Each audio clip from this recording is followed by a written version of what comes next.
all right? Now, when he finds his center, he finds it by putting his hands relative to his body in such a way that his weight falls evenly on his feet. So if he extends his hands out forward from there and allows himself to be loose enough, it'll pull him forward. You know, if you stand loose enough and don't lock your body, if you lock your spine, you can move your hands all over the place and not feel anything that we're talking about. Now, if he brings his hands in close, he'll also feel this affecting him, right?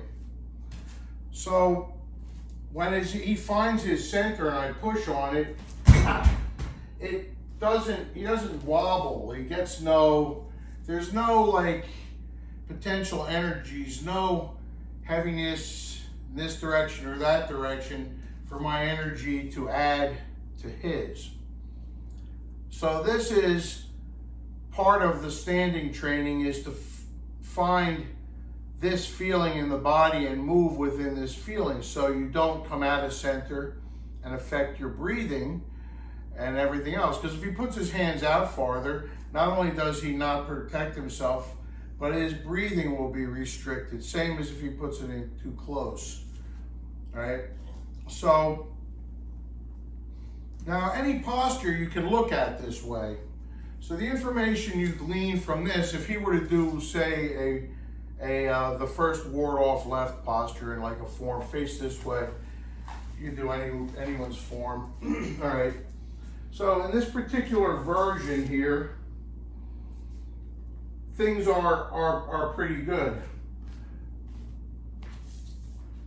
This is out of center, so we'll leave that there, and I want you to see something here. So as I push, you feel you're in a fight, right? But if this were here, you see, you're not in a fight.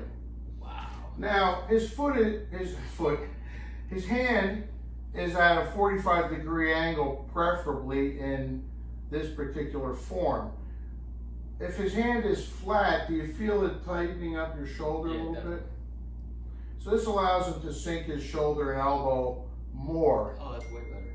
Now, if he's in this position and he's looking out, his crown point suspended, his yow's filled, and I give him a little pressure from here, you see I didn't push him fast, you saw he adjusted into me.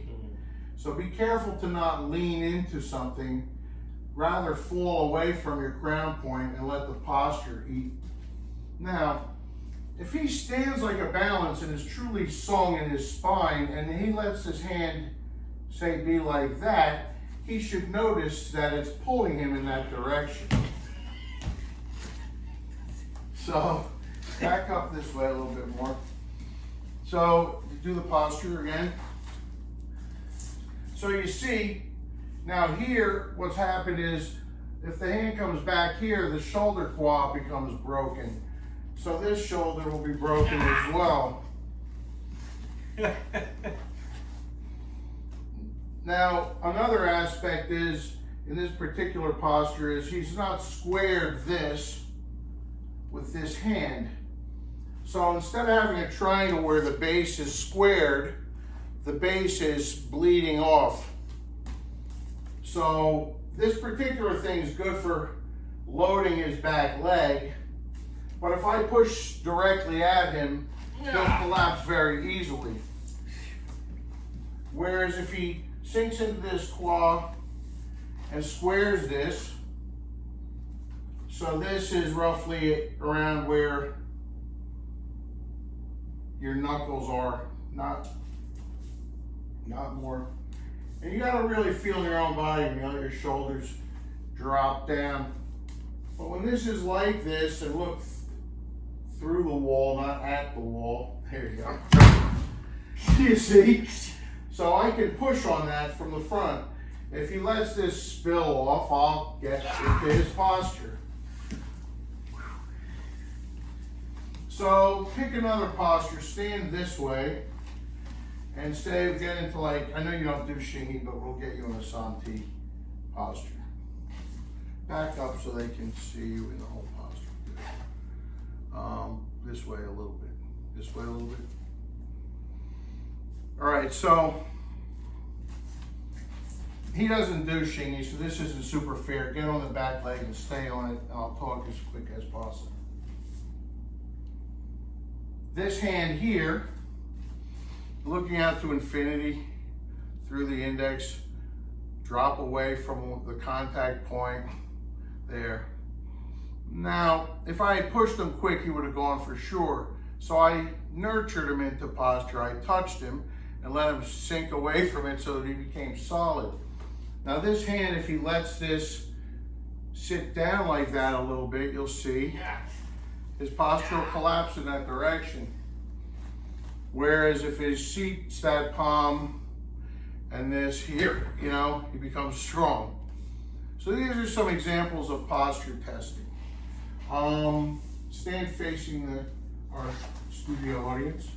And get into like any kind of single whip you want from any form you want.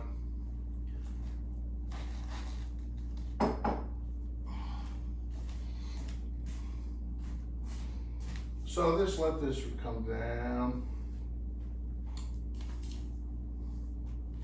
Now, that elbow, let that be down. Now, a lot of people want to do this and break this quad. When they do that, the posture folds easy. So if I were in front, I could swat his hand across. But if this is, the quads are rounded here, and I push on that, you see? Wow. So now you're breaking it again, and then I'll take you out. So when one joint is out of center, the whole posture is out of center.